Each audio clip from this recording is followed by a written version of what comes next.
لیکن ایک natural life 60 year ہے، اس سے بڑھ کے اگر کسی کو زندگی ملتی ہے تو وہ بھی اللہ کی رحمت ہے۔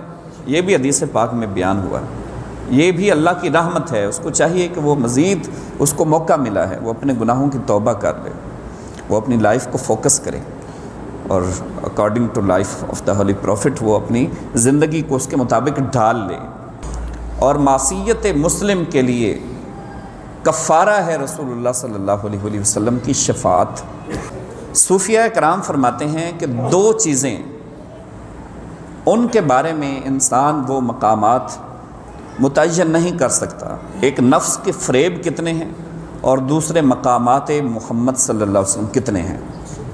قیامت کے دن یہ ایک عجیب و غریب کشمکش ہوگی کہ نفسہ نفسی کا عالم ہوگا۔ آدم علیہ السلام کے پاس اکٹھے ہو کر جائیں گے، آپ ہمارے ابا جان ہیں، آپ سب سے پہلے انسان تھے، اللہ نے آپ کو نبوت دی تھی، تو آج اللہ تعالیٰ اپنے غضب میں ہے، آج ہمارے اوپر رحم کیجئے، ہم مر جائیں گے، اس طرح تو ہم زندہ نہیں رہ سکتے۔ وہ کہیں گے کہ دیکھیے مجھ سے بہت بڑی غلطی سرزد ہوئی، اور اللہ نے تو مجھے جنت سے نکال دیا تھا، میں اس غلطی کی وجہ سے بڑا شرمسار ہوں، میری یہ جرت نہیں ہے کہ آج میں اللہ کی بارگاہ میں جا سکوں۔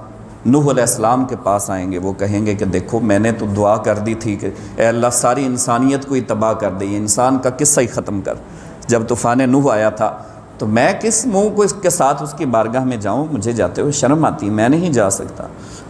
حضرت ابراہیم علیہ السلام کے پاس آئیں گے کہ آپ ابو البشر ہوئے ہیں، آپ کو اللہ نے بڑا مقام دیا، اپنا خلیل بنایا ہے۔ وہ کہیں گے ٹھیک ہے میرے بڑے مراسم تھے اس کے ساتھ، لیکن میں بھی اپنی زندگی میں وہ سرسری سے 3 جھوٹ بول چکا ہوں، تو مجھے شرم آتی ہے اس کی بارگاہ میں جاتے ہوئے۔ اذهبوا الی غیری، آج کوئی اور راستہ تلاش کر لو، آج میں نہیں اس کی بارگاہ میں جا سکتا۔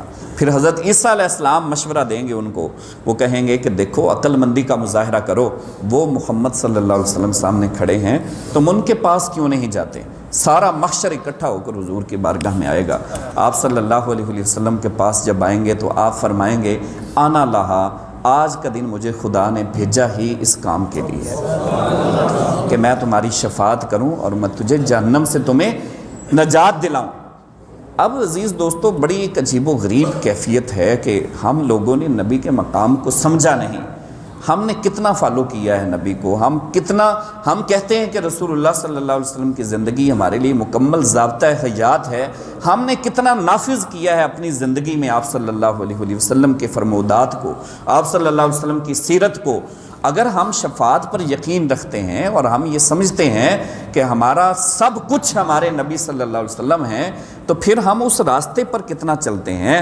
50 نمازیں تھیں، کم کرواتے ہوئے 5 پر آ کر پہنچے، تو حضرت موسیٰ علیہ السلام نے کہا کہ اے اللہ کے نبی آپ ایک بار پھر جائیں، اتنی نہیں پڑھ سکیں گے، میرا بڑا تجربہ ہے، میں لوگوں کو جانتا ہوں، یہ بڑے بڑے بہانے بنا لیتے ہیں، بڑے بڑے ان کے پاس عذر ہوتے ہیں، تو اس لیے آپ ایک بار پھر جائیں اور اس سے بھی تعداد کم کر کے لے کر آئیں۔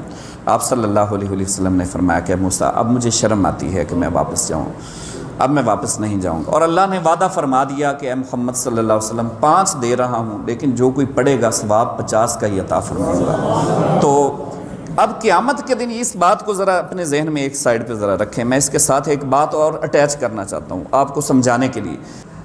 ہر کوئی شفاعت سے انکار کر دے گا تو آپ صلی اللہ علیہ وسلم شفاعت فرمائیں گے۔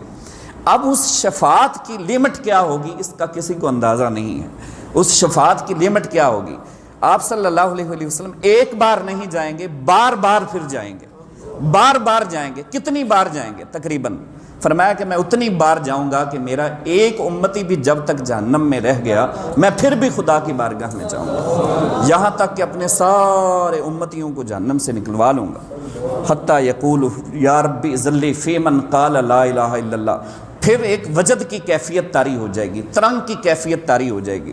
وہ 2 دعائیں جو اللہ تعالیٰ نے خاص ہر نبی کو ایک دعا عطا فرمائی، اس نے دنیا میں مانگ لی، ہر نبی کو۔ حضور صلی اللہ علیہ وسلم کو 2 دعائیں دی گئیں، ایک دعا آپ صلی اللہ علیہ وسلم میدان محشر میں یہاں پر مانگیں گے، یہاں پر میدان محشر میں مانگیں گے، اور اس کی کیفیت بھی اسی طرح ہوں گی۔ آپ سجدے میں گر جائیں گے، آپ صلی اللہ علیہ وسلم کی دستار مبارک نیچے گر جائے گی، آپ کی زلفیں بکھر جائیں گی، پھر اللہ فرمائے گا کہ میرے حبیب سر کو اٹھائیے، اپنی زلفوں کو سنواریے، اپنی زلفوں کو سنبھالیے اور بتائیے کہ آپ کیا چاہتے ہیں۔ اے اللہ میری امت کو معاف کر دے، ربی حبلی امتی، میری امت کو بخش دے۔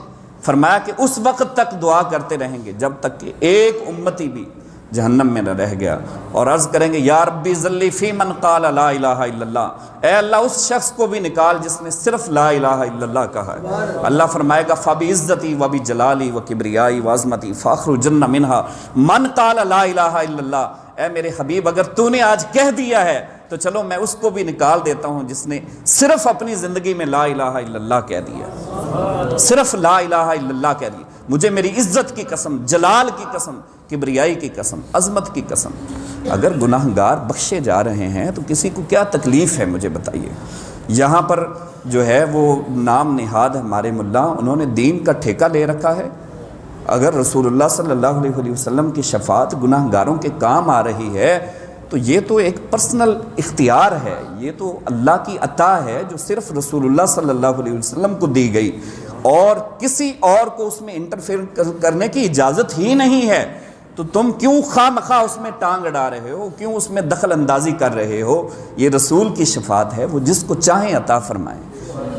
اور یہ بات یاد رکھیں، وہ کس کو شفاعت ملنی ہے یہ بھی آپ کے ذہن میں۔ متقی پرہیزگار کہتے ہیں جی ہم ساری زندگی عبادتیں کر کر کے، واعظ و نصیحت کر کر کے، ممبروں مسلوں پہ بیٹھ بیٹھ کے، ٹھیک ہے یہ شخص نیچے سے اٹھا ہے، گناہ گار آدمی ہے، کبھی مسجد میں داخل نہیں ہوا، بڑا عجیب آدمی ہے، اور یہ کہتا ہے کہ میں بخشا جاؤں گا۔ تو میں کہتا ہوں ہاں بخشا جائے گا۔ اگر ماں باپ کو اتنا احساس ہو جاتا ہے، ماں باپ کو اتنا احساس ہوتا ہے کہ دو بچے ان کے اگر ایک بچہ پڑھ جاتا ہے، بڑے لیول پر فائز ہو جاتا ہے، کوئی افسر بن جاتا ہے، بڑا کاروبار کر لیتا ہے، اس کے لیے وہ بے فکر ہو جاتے ہیں۔ اس کا جو ویکننگ جو بچہ ہے، جو ویک ہے، کمزور ہے، وہ ماں کہتی ہے کہ میرے اس بچے کا کیا بنے گا، وہ اس کی نہیں فکر کرتی۔ جو کامیاب ہو چکا، جس نے اپنی زندگی کو ایک جو ہے لائف سٹائل اپنا سیٹ کر لیا ہے، اس کی فکر نہیں کرتے۔ وہ کہتے ہیں یہ جو کمزور ہے بیچارہ، یہ رہ گیا پیچھے، پتہ نہیں اس کا کیا بنے گا۔ وہ اس کے لیے دعائیں کرتے ہیں، ان کی ساری دعائیں ان کے لیے ہو جاتی ہیں، ان کا رحم و کرم سارا اس کے لیے ہو جاتا ہے۔ اگر ایک ماں اپنے بچے سے 100 جو ہے وہ پیار کرتی ہے، اور اللہ 100 ماؤں سے بڑھ کر اپنے بندے سے پیار کرتا ہے، تو 50 ماؤں سے بڑھ کر تو نبی بھی پیار کرتے ہوں گے۔ اگر اللہ اتنا پیار کرتا ہے تو نبی صلی اللہ علیہ وسلم کتنے حریص ہیں اپنی امت کے متعلق، آپ اس کا تصور نہیں کر سکتے دوستو۔ آپ صلی اللہ علیہ وسلم نے فرمایا میری شفاعت نیکوکاروں کے لیے، متقی پرہیزگاروں کے لیے نہیں ہے، ان کو تو اللہ نے بخش ہی دینا ہے، میری شفاعت ان لوگوں کے لیے ہے جنہوں نے زندگی میں گناہ کبیرہ کیے ہیں۔ اور یہ اسینشن نہیں ہے، یہ گناہ پر دلیری نہیں ہے۔ مسئلہ یہ ہے کہ اگر ہمارے نبی صلی اللہ علیہ وسلم ہمارے لیے اتنا کچھ کر رہے ہیں، ہمارے لیے اتنا حریص ہیں، ہمارے لیے اتنی چاہت ہے آپ صلی اللہ علیہ وسلم کی کہ آپ برداشت بھی نہیں کرتے کہ میرا امتی جہنم کی طرف جائے، تو پھر ہم امتی کس منہ سے کہلا رہے ہیں؟ ہم نے کتنا اپنے حضور صلی اللہ علیہ وسلم کو فالو کیا ہے، ہم محبت کے دعوے بھی کرتے ہیں، لیکن ہماری زندگیوں میں اس کے اثرات کیوں نہیں مرتب ہوتے؟